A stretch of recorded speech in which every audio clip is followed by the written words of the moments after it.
जोंनि फरायसाफोरखौ जोंनि गामिनि गुदि फरायसालिफ्राव होनो नाजानांगोन मानोना आथिखालाव जोङो गोबां गार्जेनफोरखौ जोंनि जा सरकारि गुदि फरायसालि बे गुदि फरायसालिफोरनाव फोथायनाय गैयै आरो माने केयारलेसनि थाखाय गोबां जोंनि जा गामिनि उन्दै उन्दै गथ'फोर बिथांमोननो जोङो माने गोग्गो सोलोंथाइ होनायाव फेलें जानांदों मानोना गामिनि गोबां माने जायफ्रा थाखा फैसा दं एबा गावबागावखौ लेखा गोरों होननानै साननानै लानो हाबाय दा बिथांमोना गावबागावनि गथ'फोरखौ गामिनि गुदि फरायसालियाव होआबालासिनो गुबुन प्राइभेट स्कुलफ्राव हैनायनि जाहोनावहाय दा गामिनि गुदि फरायसालिफोरखौ जोथोन लानांगौनि थाखाय बा बिनि सायाव फोरोंगिरिफोरखौ माने कनसियासनेस होनांगौनि थाखाय बा फोरोंगिरिफोरनि सायाव नोजोर होनांगौनि थाखाय जानगाराव थानाय नुबोदों। 2 नं गुदुलिगाव 1542 नं गुदि फरायसालि बिनि दिनै सनाथि मायथाइ फोरबोखौ बिथांमोना गाजा गोमजायै फालिदों। बे थारैनो बे गामिनि थाखाय मोनसे गेदेरथार एचिभमेन्ट मानोना नैबे फरायसालिखौनो थांखिनानै बे गामिनि उन्दै उन्दै गथ'फोरनो गोग्गो सोलोंथाइ होनांगौनि थाखाय बे गामिनि रायजो राजाफ्रा गावबागावनि गथ'खौ बे फरायसालियाव दैथायहरदों आरो जोंनि बेबायदि गामि ओनसोलावहाय नैबेबायदि गुदि फरायसालिनि गेजेरजोंनो जोङो गोबां सिमां नुदों जोंनि गथ' गथायफोरनो गुन गोनां सोलोंथाइ होनांगौनि थाखाय आं बेखौनो आसा खालामगोन बेवहाय थानाय साफ्रोमबो फोरोंगिरिफ्रा जाहाथे नैबे गामियाव थानाय जे गोरिब गुन्द्राफोरनि फरायसाफोर बे फरायसाफोरनो गोग्गो सोलोंथाइ होनो नाजायो मानोना बेबायदि फरायसालिनिफ्रायनो जोंहा गोबां बिदिन्थिफोर दङ जोंनि इयुन जोलैफ्रा मास्टार प्रफेसर बा लेखा गोरों जानाय दा बेखायनो आं आसा खालामगोन बे गामिनि उन्दै उन्दै गथ'फ्रा बे फरायसालियाव फरायनानै गोग्गो सोलोंथाइ मोनहैगोन आरो इयुनाव गावबाखौनो साफा साफा राफोद सुबुं महरै दानानै लानो हागोन। बर' बिजोंनि माखासे गुदि फरायसालिफोर मास्टार जालांबाय बे बेलायाव नोंथाङा मा बुंगोन? जोंनि जायफोर गारजेन दा बिथांमोना गोसोआव मोनसे फोथायनाय आरो मोनसे आत्मबिस्वासखौ लानानै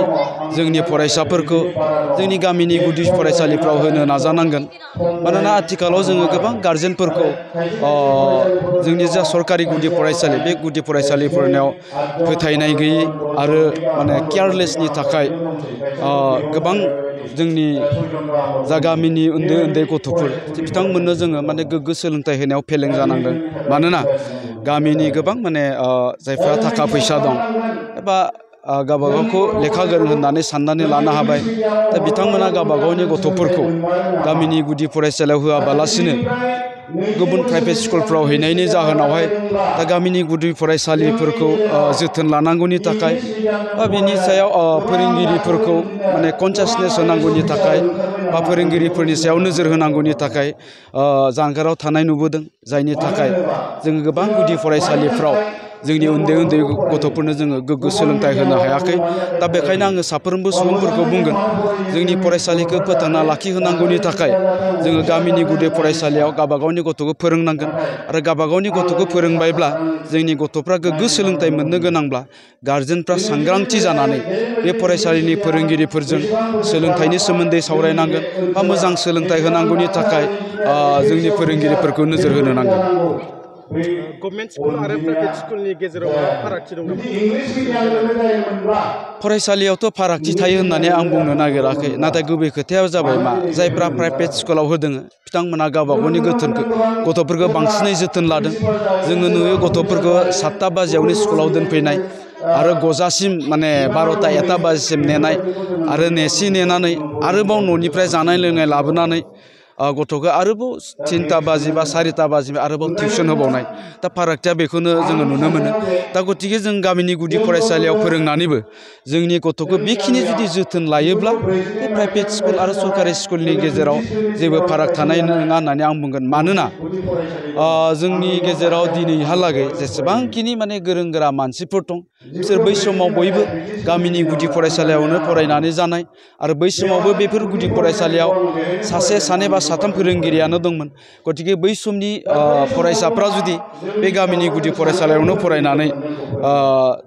मास्टार प्रफेसर डक्टर इन्जिनियार जानो हादोंब्ला दिनैनि दिनाव बाहायैनि जेबो जाहोन थानाय नङा खालि जोंनि गारजेनफ्रा गावबा गावनि गथ'फोरखौ मोजाङै जोथोन लानांगोन आरो फोरोंगिरिफोरखौ नोजोर होनो नांगोन।